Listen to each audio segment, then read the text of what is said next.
काराम बिनती गेलाना हाटिंग बन आंजम तोरा लेगे गेल सेरमा गेलबार सेरमा जाकात उनकागे उनकिन दो आकिन रेन हपन उनकिना ओना रा हमर रेना ताकेरते गोटा सरक पुरी कल कोलाव आचुरक काना ठाकुर दो उनरे आंजम नाम कातेत हो थीराकान गियाय चेदा बांगमा मन मनते उनी लिटो गोसाया मनेगे उनरे उनी दोय बिडोए ताहे हापे से उनमा लिटो गेतो मानमी सिरजन को लगिदे चुहुर चुहुरेना नितो उनकिन मानमी गिद्रे किन खातिर रधन कानकिन उनकिन हास हासिला ओना रा हमर आंजम नाम काते नेल लेगे से हापे उनी दो नहा चेदे लया मेनखान सारीगे उनकिन हास हासिल चेड़े किना रा हमर आंजम नाम काते उनी लिटो गोसाय हो आदो धीर रे बांगे ताहे दाड़िया काना चलावेनाय सिसिरजवी उनी ठाकुर ठेन सेन कातेत गे ठाकुर ठेन नेहरे दोहो किदा हे प्रभु उनकिन हास हासिल चेड़े किन मंचपुरी रे मानमी हपन दियारे गुगु कातेत उडो मांडराव आचुरक काना किन उनकिन दो नासेना दायावाकिन मेसे बाड़े जहाँ रेगे उनकिन दो नासेना ठाव तना उदु आकिन मेसे उनकिन मानमी हपन किन दोहो किन लगिते ठाकुर उनरे लई किदा लिटो गोडेत कथामा नापाय गेम लई आकात मेनखान उनकिन मानमी हपन किन नापायते दोहो हुयुक खान दो धरतीपुरी बेनाव तो लाक्ति काना नोआ हो बड़ाई का में जलकपुरी चितान रे धरतीपुरी तैयार दो आदि आनाटा कामी कान गिया आर ओना दो आम बेगर अकय हो बांग को कामी दाड़ेया आदो मेनखान आमगे नहा ओना कामी लगितेम उपुर दो काना से बांग ठाकुरा ओना कथा आंजम कातेत गे लिटो गोसाई दो जलकपुरी चितान रे धरती सिरजन कामी रे जोड़ाव लगिते आदोय हे सारी किदा मेनखान चिकते उना पताल रे मिना ओत हासा दो ओंडे खुना रकाब आगु कते दा चितान रे धरतीपुरी तिंगुई हुयुआ ओना तो बांगे बाडाया ओनाते उनरे उनी ठाकुर ठेनगे कुली कते ए बाडाय नाम किदा जलकपुरी रे मेना को राज को उनको को वातेत गे ओना कामी दो सिगिल हुयुआ ओना लेकाते लाहा उतर रे दो उनी हरो राज होहो आगु काते ओना जलकपुरी चितान रे उनी दो चापे होचो काते पुन कोडे पुनियो जंगा रे सोनेर सिकड़ीते सिकड़िए हुयुआ उनिया दियारे कारी नंगिन बिंग पिटी होचो काते ओना चितान रे सोना थारी दोरम हुयुआ ओना तायम जलकपुरी रे मेना को उनको राज को होहो आगु काते पताल रिया ओत हासा उनको को आतेत गे रकाब होचो काते धरती दो तैयार हुयुआ लिटो गोसाई हो उन रे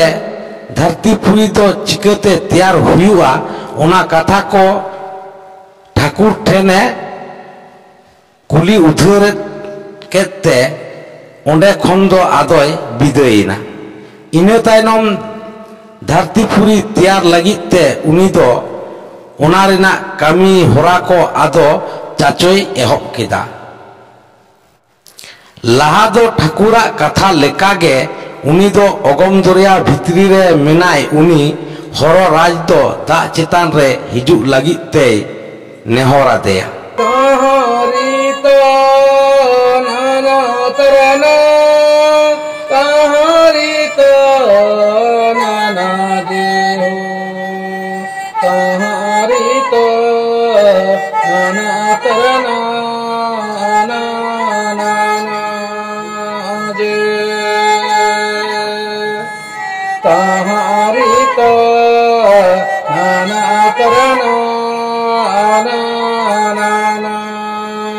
Jai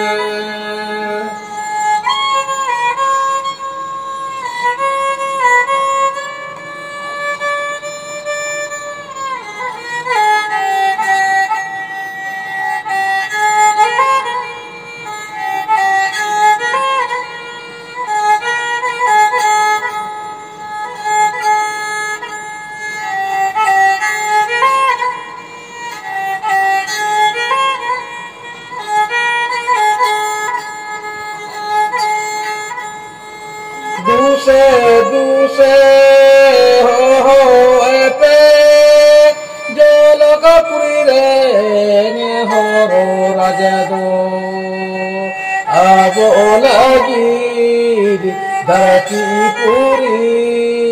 tiarabo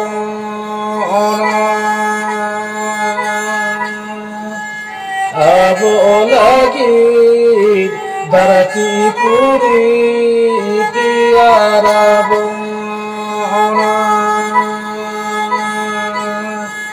abo lagir dharati puri tiarabo abo lagir dharati puri tiarabo